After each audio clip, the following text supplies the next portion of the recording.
নমস্কাৰ ভাইটি ভণ্টিসকল, তোমালোক সকলোকে আমাৰ আলোচনা একাডেমী এডুকেশ্যনৰ অন্য এটা ভিডিঅ' ক্লাছলৈ স্বাগতম জনাইছোঁ। আৰু এই ভিডিঅ' ক্লাছটো তোমালোকৰ স্পেচিয়েলি ক্লাছ 10ৰ যিসকল HSLCৰ কেণ্ডিডেট আছে তেওঁলোকৰ কাৰণে নিৰ্মাণ কৰিছোঁ। গতিকে তুমি যদি এজন HSLCৰ কেণ্ডিডেট হয় প্লিজ ক্লাছটো শেষলৈকে চাবা। তোমালোকৰ আজিৰ এই ক্লাছটোত অসমত ব্ৰিটিছ বিৰোধী জাগৰণ আৰু কৃষক বিদ্ৰোহ এই যিটো তোমালোকৰ পাঠ আছে, পাঠটো সম্পূৰ্ণ MCQ খিনি, যিমান তোমালোকৰ MCQ মানে হৈছে মাল্টিপল চইচ কুৱেশ্যনছ, আৰু তোমালোকৰ এক্সামত 45 মাৰ্কছ তোমালোকৰ MCQ পৰাই আহে। চ' তোমালোকৰ ইম্পৰ্টেণ্ট যিমান MCQs আছে গোটেইখিনি তোমালোকৰ এই পাৰ্টিকুলাৰ ক্লাছটোত আমি ডিছকাশ্যন কৰিম। খুব বেছি 15 মিনিটৰ হ'ব ক্লাছটো, বাট ট্ৰাষ্ট মি তোমালোকে যদি 15 মিনিটৰ কাৰণেও যদি অলপ ফ'কাছ সহকাৰে ক্লাছটো সম্পূৰ্ণ শেষলৈকে চোৱা, তোমালোকৰ বহুত কনচেপ্ট যিখিনি নেকি আগতে ক্লিয়াৰ হোৱা নাছিল তোমালোকৰ ক্লিয়াৰ হৈ যাব। অ'কে, চ' ব'লা আমি ক্লাছটো ষ্টাৰ্ট কৰোঁ। 1 নম্বৰ কুৱেশ্যনটো হৈছে যে কি অসম ব্ৰিটিছৰ অধীনলৈ আহিছিল কিমান চনত? ইয়াত আমাক অপশ্যন দিছে 1824, 1828, 1826 আৰু 1830। ইয়াৰ শুদ্ধ উত্তৰটো হৈছে 1826। 1826 চনৰ পৰৱৰ্তী পৰ্যায়ত আমাৰ অসমখন ব্ৰিটিছৰ অধীনলৈ আহিছিল। আৰু 1826 চনত কি হৈছিল? 1826 চনত কি হৈছিল বাৰু? ইয়াণ্ডাবু সন্ধি হৈছিল।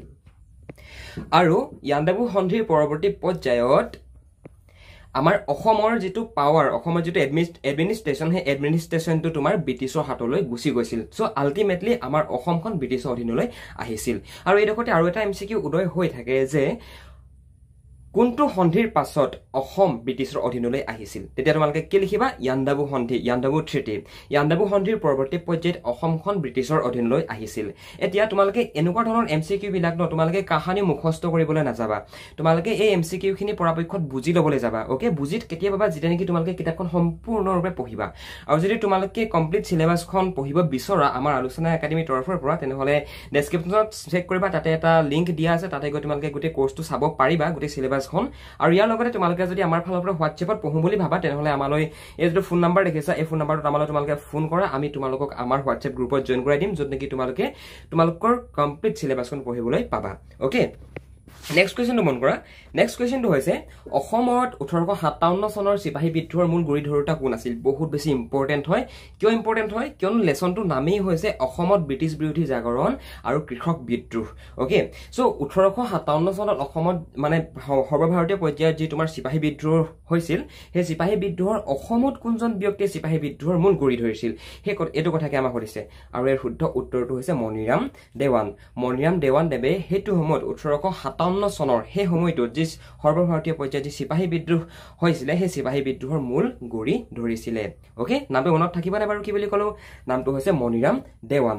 আৰু পৰাপক্ষত এইখিনি তোমালোকে যদি পাৰা বহীত লিখি লোৱা। অ'কে, তোমালোকৰ এই ক্লাছত যিখিনি কথা কৈ থকা হৈছে, এই কুৱেশ্যনখিনি তোমালোকৰ এক্সামত বহুত বেছি কমন পৰি থাকে মানে। অ'কে, তুমি হিষ্ট্ৰী খুচৰি চাই লোৱা, তোমালোকে এই ক্লাছবিলাক বহুত বেছি কমন দেখিবা, এই কুৱেশ্যনবিলাক বহুত বেছি কমন দেখিবা। অ'কে, নেক্সট মন কৰা। মণিৰাম দেৱানৰ সৈতে ফাঁচী কাঠত ওলমিব লগা হোৱা ব্যক্তিজন কোন আছিল?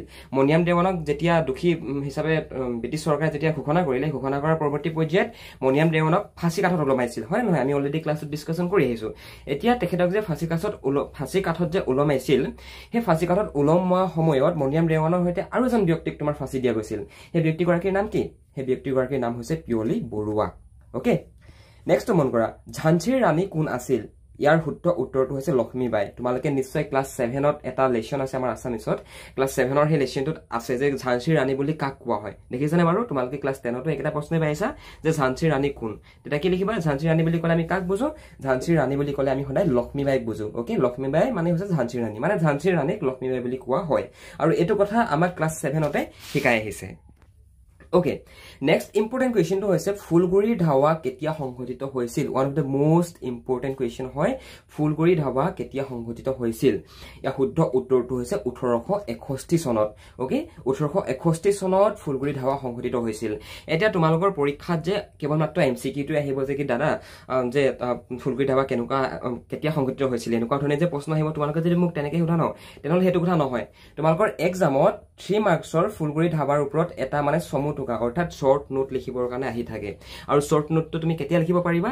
যেতিয়া নেকি তুমি বুজি পাবা ফুলগুৰি ধাৱা কিয় সংঘটিত হৈছিলে, কেতিয়া সংঘটিত হৈছিলে, কি কাৰণে সংঘটিত হৈছিলে, হয় নে নহয়? তেতিয়া কি হৈছিলে কাহিনীটো। চ' এই কথাবিলাক তোমালোকে পঢ়িবা। আৰু যদি তোমালোকে আমাৰ ফালৰ পৰা তোমালোকে যদি আমাৰ টিচিংটো ভাল পোৱা, আমি তোমালোকক যিধৰণে পঢ়াই আছো, এই টিচিংটো যদি তোমালোকে ভাল পোৱা, আমি তোমালোকৰ সুবিধাৰ কাৰণে কমপ্লিট কোৰ্চটো প্ৰস্তুত কৰি থৈছো। গতিকে তোমালোকৰ যিসকল ষ্টুডেণ্ট ইন্টাৰেষ্টেড হোৱা ন আমাক প্লিজ যোগাযোগ কৰা হোৱাটছএপত যোগাযোগ কৰা নতুবা ডেছক্ৰিপশ্যনত লিংক আছে লিংকত গৈ তোমালোকে এজ সুন এজ পচিবল কোৰ্চটো কৰি লোৱা অ'কে সেই কোৰ্চটোত তোমালোকৰ কমপ্লিট চিলেবাছ আমি গাইড কৰি দিছোঁ এনেকুৱা নহয় যে কি অকল কুৱেশ্যন আনচাৰখিনি দেখাওঁ সেনেকুৱা নহয় মানে তোমালোকক আমি কমপ্লিট চিলেবাছখন তোমালোকক আমি শিকাই দিছোঁ আছামিজ মিডিয়াম ইংলিছ মিডিয়াম দুইটা কাৰণেই আছে গতিকে তোমালোক যি মিডিয়ামৰ নোহোৱা লাগে তুমি এই ফোন নম্বৰটোত আমালৈ ফোন কৰা নতুবা ডেছক্ৰিপশ্যনত লিংক আছে লিংকত গৈ তোমালোকে আমাক যোগাযোগ কৰা নতুবা ফোন কৰা ওকে 1861 চনত জয়ন্তীয়া বিদ্ৰোহৰ নেতৃত্ব কোনে দিছিল বহুত বেছি ইম্পৰ্টেন্ট প্ৰশ্ন হয় এটো তোমালোকৰ 2023 চনত আহি গৈছে 1861 চনত জয়ন্তীয়া বিদ্ৰোহৰ নেতৃত্ব দিছিল উকিয়াং নবাৰে ওকে উকিয়াং নবাৰে 1861 চনত যে জয়ন্তীয়া বিদ্ৰোহ সংঘটিত হৈছিল এই বিদ্ৰোহৰ নেতৃত্ব প্ৰদান কৰিছিল নতুবা নেতৃত্ব দিছিল ভাইটি বন্ধুসকল ক্লাছটোত নবঢ়াৰ আগতে তোমালোকে যদি মেট্ৰিক পৰীক্ষাৰ কাৰণে প্ৰিপাৰেচন চলাই আছা আৰু যদি তোমালোকে পাৰ্চনেল গাইডেন্স বিচৰা অসমীয়া সাবজেক্টত হওক লাগে বেলেগ সাবজেক্টত হওক লাগে তেনেহলে তোমালোকে আমাৰ ফলৰ পৰা যদি ইচ্ছা কৰা পঢ়িবলৈ পাৰিবা তোমালোকে আমাৰ লগত যদি জয়েন হৈ লোৱা আমি আহিব কোনখিনি কমন পৰিব তাৰ কোৱেশ্যন আনসাৰবিলাক কেনেকৈ লিখিব লাগিব আমি সকলোখিনি কথা আমি গাইড কৰি দিম ইয়াৰ কাৰণে তোমালোকে এই নম্বৰটোত ফোন এটা কৰা নতুবা ডেছক্ৰিপশ্যনত এখন ফৰ্ম আছে ফৰ্মখন ফিল আপ কৰি দিয়া আমি তোমালোকক নিজে যোগাযোগ কৰি ল'ম নেক্সট হৈছে ৰঙিয়াৰ কৃষক বিদ্ৰোহ কোন চনত সংঘটিত হৈছিল ইয়াৰ শুদ্ধ উত্তৰটো হৈছে 1893 1893 চনত ৰঙিয়াৰ কৃষক বিদ্ৰোহ সংঘটিত হৈছিল আৰু তোমালোকক হয়তো ঘৰতো কৈছাগে যে কি হিষ্ট্ৰীত সদায় হিষ্ট্ৰীটো অকমান টান হয় আমাৰ ইয়েৰ বিলাক এতিয়া চোৱা ৰঙিয়াৰ কৃষক বিদ্ৰোহ বুলি কোৱা লগে 1893 এই চনবিলাক আমাৰ মনত ৰখাবলৈ দিগদাৰ হয় তোমালোকক ঘৰত কৈছাগে নহয় জানো যে কি হিষ্ট্ৰীটো বহুত টান যে চন মনত নাৰাখে কিন্তু একচুৱেলি কথা তেনেকুৱা নহয় হিষ্ট্ৰী যদি টান হ'ল হেতেন ন তেনেহলে আজি তোমাৰ হিষ্ট্ৰী সাবজেক্টটো নাথাকিলে হয় কিন্তু মানে চনবিলাক মনত ৰখোৱা এটা আল্টিমেট পদ্ধতি আছে যেটো পদ্ধতি নেকি আমি তোমালোকক শিকাই দিম তোমালোকে তোমালোকে আমাৰ ফলৰ পৰা প্ৰস্তুত কৰা যদি তোমালোকে কোৰ্সটো কৰা ওকে আমি মানে শিকাই দিম তোমালোকক এভৰিথিং গতিকে একো ভয় নকৰিবা একো চিন্তা নকৰিবা এছএছএলসি ভালকে পাছ কৰি যাবা লেটাৰ মাৰ্কস সহ পাছ কৰি যাবা চিন্তা নকৰিবা জাস্ট মনোযোগেৰে পঢ়া আৰু চোৱা ক্লাছবিলাক ওকে ব্ৰিটিছৰ কৰতলীয়া আহোমৰ ৰজা কোন আছিল শুদ্ধ উত্তৰটো হৈছে পুৰন্দৰ সিংহ ব্ৰিটিছৰ কৰতলীয়া ৰজা আছিল বুজিলা ইয়াত কন্দপেশ্বৰ সিংহ গদাধৰ সিংহ গোমধৰ কোঁৱৰ এজনো নহয় কিন্তু দেই শুদ্ধ উত্তৰটো হৈছে পুৰন্দৰ সিংহ বুজিলা ওকে জয়ন্তীয়া ৰাজ্য কেতিয়া ইংৰাজৰ হাতলৈ যায় জয়ন্তীয়া ৰাজ্যখন 1835 চনত ওকে 1835 চনত জয়ন্তীয়া ৰাজ্যখন ব্ৰিটিছৰ নতুবা ইংৰাজৰ অধীনলৈ যায় একচুৱেলি তোমালোকৰ আগৰ মানে যিমানখিনি তোমালোকৰ আমি এসপ্তাহ কৈছো তোমালোকৰ এটা তোমাৰ এই লেসনটো অসমত ব্ৰিটিছ বিৰোধী জাগৰণৰ কৃষক বিদ্ৰোহ এই পাৰ্টিকুলাৰ পাঠটো তোমালোকৰ টোটাল 6টা ক্লাছ আছে 6টা ক্লাছত আমি তোমালোকৰ লগত গোটেই কথাবিলাক ডিসকাশন কৰি আহিছো যে কি হেতু সময়ত এনেকুৱা নাছিলে যে কি তোমাৰ ইয়াণ্ডাবু স্থিতি হ'ল আৰু ইয়াণ্ডাবু স্থিতি হোৱাৰ পিছত সম্পূৰ্ণৰূপে ব্ৰিটিছে তোমাৰ আমাৰ আমাৰ অসমৰ সম্পূৰ্ণ এডমিনিষ্ট্ৰেচনটো পাই গৈছিল নো যিসমূহ তোমাৰ পাহাৰীয়া জনজাতীয় লোক আছিল ন সেই লোকসকল হেতুমত ইন্ডিভিজুৱেলি আছিল তেওঁলোকৰ নিজৰ ৰজা আছিল গম পাইছা আৰু যেতিয়া নেকি ব্ৰিটিছসকলে তেওঁলোকক আক্ৰমণ কৰিবৰ কাৰণে গৈছিল মানে তেওঁলোকৰ লগত যেতিয়া কথা পাতিবৰ কাৰণে গৈছিল তেওঁলোকৰ তাত ট্ৰেড কৰিবৰ কাৰণে গৈছিল তেতিয়া মানে প্ৰায়বিলাক ক্ষেত্ৰতে ব্ৰিটিছ আৰু তোমাৰ সেই স্থানীয় যিসকল লোক স্থানীয় যিজন ৰজা তেওঁলোকৰ মাজত যুদ্ধ হৈছিল মানে সংঘাত হৈছিল বুজিছা সো এতিয়া জয়ন্তীয়া ৰাজ্য মানে ইংৰাজৰ হাতলৈ 1853 চনত যায়গৈ গম পাইছা এতিয়া কোনখন ৰাজ্য কেতিয়া গৈছিল এটো প্ৰশ্নও প্ৰায় আহি থাকে এতিয়া নট অনলি তোমাৰ জয়ন্তীয়া ৰাজ্য বেলেগ ৰাজ্যও আছে কোনখন ৰাজ্য কেতিয়া কোনটো সময়ত ব্ৰিটিছৰ অধীনত গুচি গৈছিল কোন তলৰ কোনটো চনত ব্ৰিটিছসকলে অসমত দাস প্ৰথাৰ বিলুপ্তি ঘটাইছিল বহুত ইম্পৰ্টেন্ট প্ৰশ্ন হয় নতুবা প্ৰশ্নটো এনেকুৱা ধৰণে আহিব পাৰে যে কি অসমত দাস প্ৰথাৰ কেতিয়া বিলুপ্তি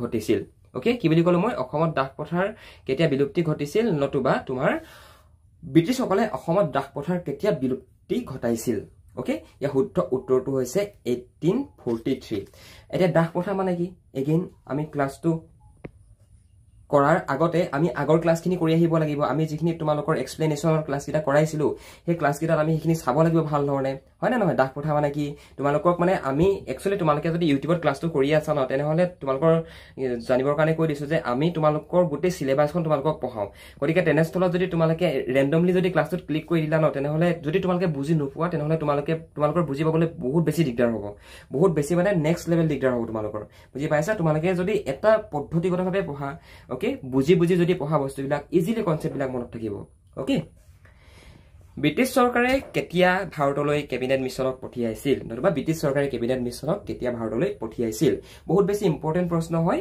ইয়াৰ শুদ্ধ উত্তৰটো হৈছে 1946 চনৰ মাৰ্চ মাহত আৰু এটা প্ৰশ্ন উদয় হয় যে ব্ৰিটিছ চৰকাৰে কিয় কেবিনেট মিছনক ভাৰতবৰ্ষলৈ পঠিয়াইছিল তোমালোকৰ এইটো যে শৰ্ট কুৱেশ্যন আহিব পাৰে 1 মাৰ্কৰ তো ব্ৰিটিছ চৰকাৰে কেবিনেট মিছনক কিয় ভাৰতবৰ্ষলৈ পঠিয়াইছিল ভাৰতবৰ্ষৰ কাৰণে প্ৰয়োজনীয় এখন সংবিধান প্ৰস্তুতৰ বাবে প্ৰয়োজনীয় প্ৰস্তুতি চলাবৰ কাৰণে কেবিনেট মিছনক ব্ৰিটিছ চৰকাৰে ভাৰতবৰ্ষলৈ পঠিয়াইছিল আৰু এটা প্ৰশ্ন উদয় হৈ যায় যে কি কেবিনেট মিছন মানে কি what is cabinet mission cabinet mission আছিল ইংলেণ্ডৰ তিনিটা খণ্ডৰ বিভিন্ন তিনিটা খণ্ডৰ তিনিজন মন্ত্ৰী আছিলে যি তিনিজনক নেকি আমাৰ কনষ্টিটিউশ্যন বনাবৰ কাৰণে পঠিয়াই দিছিলে মানে এক্সপাৰ্ট আছিলে একচুৱেলি তেওঁলোকৰ নিজৰ পাৰ্টিকুলাৰ ছেক্টৰ কেইটা মফট মিলছ কোন শুদ্ধ উত্তৰটো হৈছে কলিকতাৰ উচ্চ ন্যায়ালয়ৰ মুখ্য ন্যায়াধীশ সি অপশ্যনটো শুদ্ধ অপশ্যন হয় ওকে মফ মিলছৰ বিষয়ে তোমালোকৰ আহি থাকে আৰু ডেভিড স্কটৰ বিষয়েও আহি থাকে বহুত বেছি ইম্পৰ্টেণ্ট হয় ওকে ডেভিড স্কটটো বাৰু তোমালোকৰ মানে নাচালে নহবই মানে ডেভিড স্কটৰ বিষয়ে বিকজ ডেভিড স্কট মানে আমাৰ হিষ্ট্ৰীত আমাৰ অসমৰ তোমাৰ সেই সময়ত মানে যেতিয়া নেকি আন্দাবু সন্ধি হ'ল যেতিয়া নেকি অসম ব্ৰিটিছৰ শাসনত অধীনত গ'লগৈ এডমিনিষ্ট্ৰেশ্যনটো যেতিয়া তোমাৰ ব্ৰিটিছ চৰকাৰে পাই গ'ল তাৰ পৰৱৰ্তী পৰ্যায়ত মানে ডেভিড স্কটৰ নামটো মানে তোমালোকে শুনি পায় আৰু এখন কিতাপ আছে কিতাপখনৰ নাম হৈছে David Scott in north east India কিতাপখনৰ দাম হৈছে 350 টকা যদি তোমালোকে পাৰা যদি পচিবল হয় ইংলিছ মিডিয়ামৰখিনিৰ কাৰণে কৈছোঁ ইংলিছ মিডিয়ামৰখিনিক কৈছোঁ মই David Scott in north east India কিতাপখন কিনি আনি পঢ়িবা বহুত বেছি ভাল হ'ব তোমালোকৰ এই কনচেপ্টবিলাক ক্লিয়াৰ কৰাৰ ক্ষেত্ৰত অসমত দাস প্ৰথা নিষিদ্ধ একেই 1840 অ'কে তাৰপৰা ব্ৰিটিছৰ কৰতলীয়া আহোম ৰজা কোন আছিল শুদ্ধ উত্তৰ পুৰন্দৰ সিংহ মানে এইকেইটা পুনৰবাৰ দেখাই দিছোঁ তোমালোকৰ কথাবিলাক বুজি পোৱাত উজু হ'বৰ কাৰণে অসমত 1857 চনৰ বিদ্ৰোহৰ নেতৃত্ব কোনে দিছিল মুনিৰাম দেৱানে দিছিল হয়নে নহয় ঝান্সী ৰাণী কোন আছিল লক্ষ্মীবাই আছিল লাচিমাৰ কৃষক বিদ্ৰোহ কোন চনত সংঘটিত হৈছিল মষ্ট ইম্পৰ্টেণ্ট MCQ হয় লাচিমাৰ কৃষক বিদ্ৰোহ সংঘটিত হৈছিল 1894 চনত ওকে 1894 চনত লাচিমাৰ অসমৰ লাচিমাৰ নামৰ এডোখৰ ঠাইত কৃষক বিদ্ৰোহ সংঘটিত হৈছিল আৰু এতিয়া লাচিমা কৃষক বিদ্ৰোহ কি হয় ফুলগুৰি ধাৱা কি হয় এভৰিথিং আমি আগৰ ক্লাছকেইটাত ডিছকাশ্যন কৰি আহিছোঁ গতিকে গাইজ প্লিজ তোমালোকে আগৰ ক্লাছকেইটা চাই আহিবা যদি আমাৰ এপ্লিকেশ্যন যদি নতুবা আমাৰ হোৱাটছএপৰ ফালৰ পৰা যদি তোমালোকে ক্লাছ কৰি আছা ন দেন প্লিজ আগৰ ক্লাছকেইটা চাই আহিবা আগৰ ক্লাছকেইটা নোচোৱাকৈ যদি এইটো ক্লাছ তোমালোকে কৰিছা তেনেহ'লে তোমালোকৰ বুজাত দিগদাৰ হ'ব যদি পৰীক্ষাত আহি যায় যে কি লাচিমাৰ কৃষক বিদ্ৰোহৰ বিষয়ে এটা চমুটোকা লিখা 3 নম্বৰ দি দিলে নতুবা ফুলগুৰি ধাৱাৰ বিষয়ে লিখিবলৈ দিলে 3 মাৰ্কছৰ কি লিখিবা নকল কৰিবা নেকি ওকে এইবিলাক বেয়া কথা বুজিছানে বাৰু সেইকাৰণে পৰাপক্ষত পঢ়িবলৈ চেষ্টা কৰা গম পাইছেনে যিমানেই কনচেপ্টবিলাক ক্লিয়াৰ কৰিবা সিমানেই ভাল ধৰণে পঢ়িব পাৰিবা হয়নে নহয় থেংক ইউ ছ' মাছ ইমানকেইটাই আছিলে বহুত বেছি চাই লাভ নাই অ'কে MCQ বুলি কোৱাৰ লগে লগে একচুৱেলি তোমালোকৰ নিজৰ আণ্ডাৰষ্টেণ্ডিংটোৰ ওপৰত ডিপেণ্ড কৰে তোমালোকৰ যিমান শ্বৰ্ট কুৱেশ্যন আছে তোমালোকৰ যিমান পাঠভিত্তিক লং কুৱেশ্যনছ আছে যিমান তোমালোকৰ জানি লওঁ আহা আছে সেইখিনিও যদি তোমালোকে ক্লিয়াৰ কৰা ন সেইখিনিও যদি তোমালোকে কাৰ্যক্ৰমে যদি এফালৰ পৰা চাই শেষ কৰি দিয়া তেতিয়া তোমালোকৰ গোটেই MCQখিনি ক্লিয়াৰ হৈ যাব আকৌ MCQৰ কাৰণে এটা নেক্সট মানে এটা এক্সট্ৰা ক্লাছ চাবৰ কাৰণে তোমালোকৰ প্ৰয়োজন নাই মানে বুজিলা নাই সো সেইটোৱে সদায় আণ্ডাৰষ্টেণ্ডিংটোৰ ওপৰত যাবা তোমালোকৰ কনচেপ্টবিলাক ভাল ধৰণে ক্লিয়াৰ হ'ব thank you so' much for ৱাচিং দিছ ক্লাছ এণ্ড ভাল লাগিলে যদি এটা জানাই লাইক কৰিবা বন্ধু বান্ধৱীৰ লগত শ্বেয়াৰ কৰিবা আৰু এগেইন তোমালোকে যদি কোৰ্চটো ল'ব বিচৰা তেনেহ'লে প্লিজ আমাক কোৱা আৰু লৈ লোৱা একচুৱেলি লাভটো তোমালোকৰ হ'ব আমাৰ হোৱাৰ লগতে তোমালোকৰো লাভ হ'ব okay thank you so' much bye by